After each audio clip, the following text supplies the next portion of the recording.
양규는 10세기 말에서 11세기 초에 살았던 고려의 관리였습니다. 2차 고려-거란 전쟁 중에 적군의 후방이 된 서북면에서 유격전을 벌이며 수많은 포로를 구출했으나 마지막 전투에서 안타깝게 전사하고 말았습니다.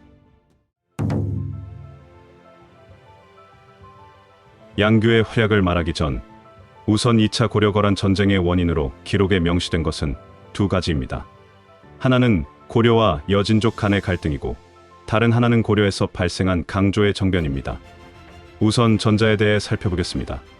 당시 한반도, 북부와 만주, 연해주 일대에 걸쳐 여진족들이 널리 거주하고 있었습니다. 이들은 부족 단위로 살았으며 예전 발해의 주요 구성원이기도 합니다.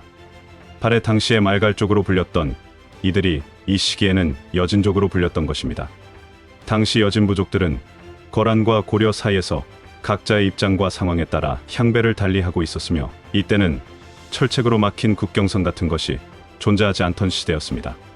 고려의 북방 지역은 자연히 여진 부족들의 거주지와 인접하고 있었고 고려가 영역을 북쪽으로 확장하는 것은 곧 그 지역에 살던 여진 부족들을 몰아내거나 흡수하는 것을 뜻했습니다.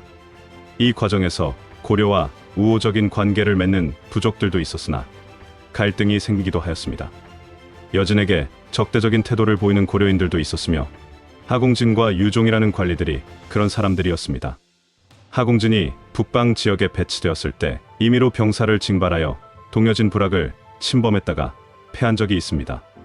그와 친분이 있었던 유종은 화주방언 앙중으로 근무하던 시기에 고려의 조공을 바치기 위해 자신의 부임지인 화주를 찾아온 여진족 95인을 살해해버립니다. 이건 쉽게 납득할 수 없는 사건임에 틀림없었습니다. 이 사태에 대한 전말을 알기는 어려우나 이에 원한을 품은 여진족은 거란으로 달려가 호소하였습니다. 하지만 거란이 이 사건을 알았다고 해서 굳이 고려에 전쟁을 걸 이유는 없었다고 합니다. 그러나 함께 보고된 소식이 거란 성종의 관심을 끌었습니다. 강조가 정변을 일으켜 국왕 목종을 시해하고 새로 현종을 세웠다는 소식이었습니다. 고려의 선왕이 승하하고 새 왕이 즉위했다는 것은 이미 거란에서 알고 있는 사실이었지만 정변이 있었다는 것은 아마 알려지지 않았던 것 같습니다. 성종은 이런 대역 행위에 대해 군대를 일으켜 죄를 묻겠다고 하였습니다. 고려의 외교적 노력에도 불구하고 성종의 입장은 강경했고 1010년 11월 결국 그는 40만 대군을 이끌고 고려를 침공했습니다. 통주성과 서경은 결사적인 항전 끝에 거란군의 공세를 버텨냈으나 거란군의 진격을 막을 도리는 없었습니다. 거란군은 개경을 향해 진격했고 국왕 현종은 멀리 남쪽으로 급히 피난을 떠나야 했습니다. 이듬해 1월 수도 개경은 거란군에 의해 점령당하여 크게 파괴되고 말았습니다. 현종은 험난한 피난길에서 거란군의 사신을 파견하여 겨우 강화를 맺었습니다. 아마도 자신의 친조를 조건 중 하나로 제시했던 것으로 추정됩니다. 이렇게 하여 공식적으로 2차 전쟁이 끝이 났습니다.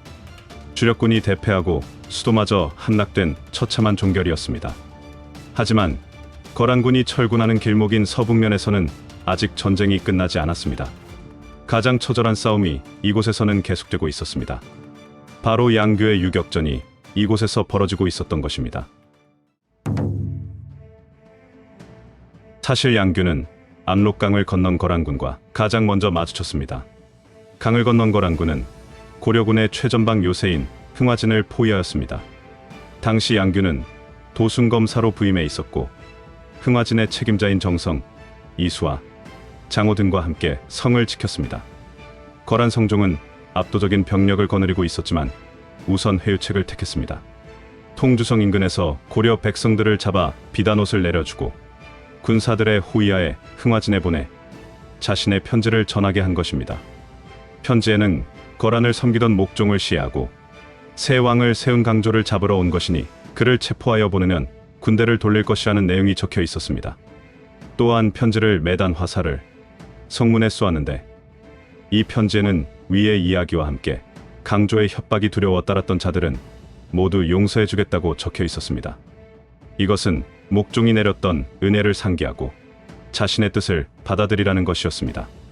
하지만 흥화진을 지키던 양규와 이수와 등은 이를 받아들이지 않았습니다. 몇 차례 양측 간의 서신이 오고 갔으며 마지막으로 보낸 글에서 양규는 이렇게 말했습니다. 찬서리와 눈보라를 견뎌내면서 더욱 백성들의 마음을 편안하게 할 것이며 몸과 뼈가 가루가 되더라도 길이 천년의 성스러운 왕업을 받들 것이다.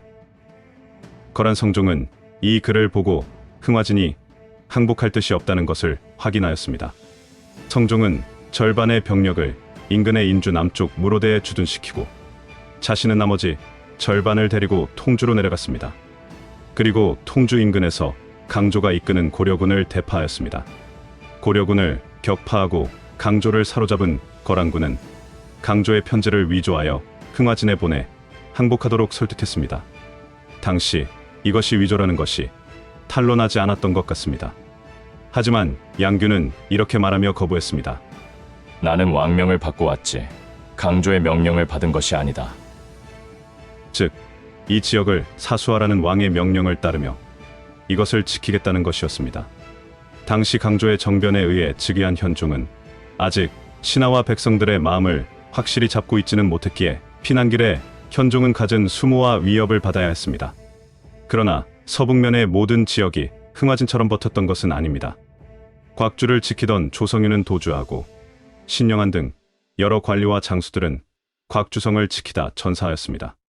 거란군은 곽주의 6천의 병력을 주둔시키고 이동했습니다.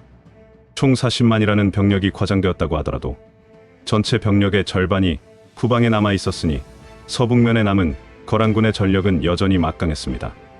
고려의 주력군이 격파되어 구원군이 올 가능성도 없었기에 고려의 성들은 고립되어 각계격파를 당할 위기에 처하게 됩니다. 바로 이때 양규가 혜성처럼 등장했습니다. 양규는 흥화진에서 군사 700여 명을 이끌고 출발하여 한바퀴지 않았던 인근 통주로 달려가 1000명을 추가하였습니다. 그리고 1010년 12월 16일 깜깜한 밤에 곽주로 들어가 기습을 감행하였고 6천 거란군을 모조리 베었습니다. 거란군의 방심이 컸던 것 같지만 엄청난 대승이었습니다. 이후로도 양규는 유격전을 치열하게 펼쳤습니다.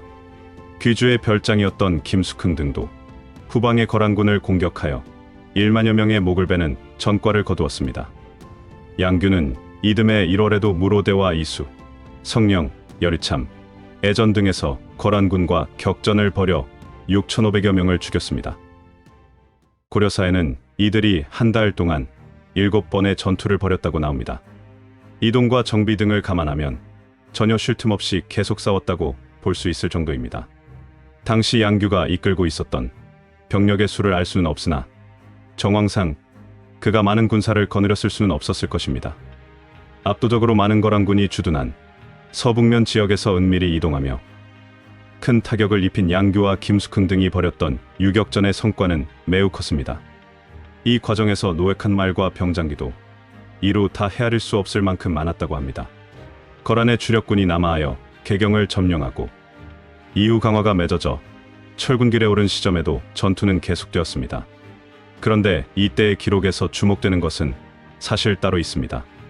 양규에 관한 기록에는 거란군 몇 명을 죽였는지에 대한 기록과 함께 포로가 되었던 고려 백성들을 몇 명이나 구출했는지도 함께 적혀 있는데 그가 구출한 백성의 수는 생각보다 매우 많았습니다.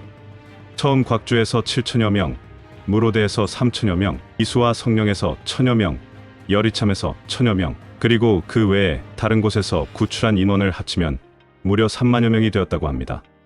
되찾은 수만 3만여 명이니 아마도 그 이상의 고려 백성들이 거란의 포로로 잡혔을 것으로 예상됩니다. 양규가 필사적으로 유격전을 벌인 것은 이들을 구출하기 위해서가 아니었을까 생각됩니다. 흥화진을 지키는 자신의 역할을 국한시키지 않고 한 달 내내 험한 지형의 서북면 dak지에서 벌인 유격전은 그가 이 전투에서 얼마나 중요한 역할을 한 것인지 보여줍니다. 하지만 양규의 결사적인 싸움은 비극적으로 끝이 나고 맙니다. 1011년 1월 28일 양규가 애전에서 거란의 선봉대를 습격하여 1000여 명의 목을 베었지만 얼마 뒤 거란 황제가 이끄는 본대가 양규의 부대를 덮치게 됩니다.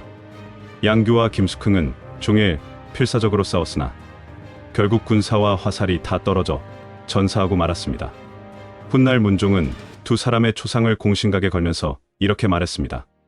몸을 바쳐 힘껏 싸워 여러 번 연달아 적을 격파하였으나 마치 고슴도치 털과 같이 화살을 맞아 전쟁 중에 전사하였다. 전쟁이 끝난 후 현종은 양규에게 공부상서를, 김숙흥에게 장군을 추증하였습니다.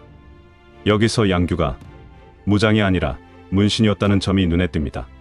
현종은 양규의 부인과 아들에게도 곡식과 벼슬을 내려주었으며 그에게 공신노권을 내리고 다시 사만우벽상공신에 봉하였습니다.